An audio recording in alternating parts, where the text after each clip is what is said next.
പാത്രത്തിലേക്ക് 1/4 കപ്പ് ഗോതമ്പ് പൊടി, 1/2 cup cornflour, 1 tablespoon ginger garlic paste, 1/2 teaspoon pepper powder, 1/2 teaspoon ഉപ്പെടുത്ത് വെക്കാം. അതിലേക്ക് 1/4 കപ്പും 2 ടേബിൾ സ്പൂൺ വെള്ളവും കൂടി ഒഴിച്ച് ഒന്ന് മിക്സ് ചെയ്തിട്ട് അതിലേക്ക് 277 ഗ്രാം ചിക്കൻ സ്ക്വയർ പീസായിട്ട് കഴുകി കട്ട് ചെയ്തത് ഇട്ട് കൊടുത്ത് ഇതെല്ലാം കൂടി ഒന്ന് പുരട്ടി ഒരു 1.5 മണിക്കൂർ വെക്കാം.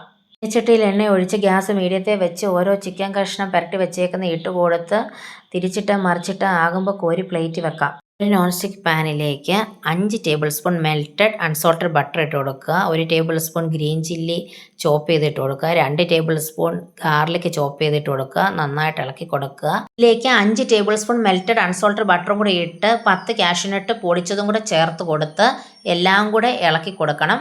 ഗ്യാസ് ഇപ്പോൾ ഏറ്റവും കുറച്ച് വേണം വെക്കാൻ. ഇനി അതിലേക്ക് നമുക്ക് 1 ടീസ്പൂൺ പഞ്ചസാരയും 1/4 ടീസ്പൂൺ ഉപ്പും കൂടി ഇട്ട് കൊടുത്ത് ഇളക്കാം. ഇതിലേക്ക് 1 കവർ മിൽമയുടെ പാൽ ഒഴിച്ചു കൊടുത്ത് ഗ്യാസ് കൂട്ടി വെച്ച് നിർത്താതെ ഇളക്കി കൊടുത്തുകൊണ്ടിരിക്കണം. ഒന്ന് കുറുകി വരുമ്പോൾ വറുത്ത് വെച്ചേക്കുന്ന ചിക്കൻ കഷ്ണങ്ങൾ അതിലേക്ക് ഇട്ട് കൊടുത്ത് നിർത്താതെ ഇനി ഇളക്കി കൊടുക്കണം. ഗ്യാസ് ഇപ്പോഴും കൂട്ടിയാണ് ഇരിക്കുന്നത്. ഇനി നന്നായി കുറുകി വരുമ്പം ചോപ്പ് ചെയ്ത് വെച്ചേക്കുന്ന 1 ടേബിൾ സ്പൂൺ മല്ലിയില ഇട്ട് ഒന്ന് ഇളക്കി ഗ്യാസ് നിർത്താം. പ്ലേറ്റിൽ സെർവ് ചെയ്യാം.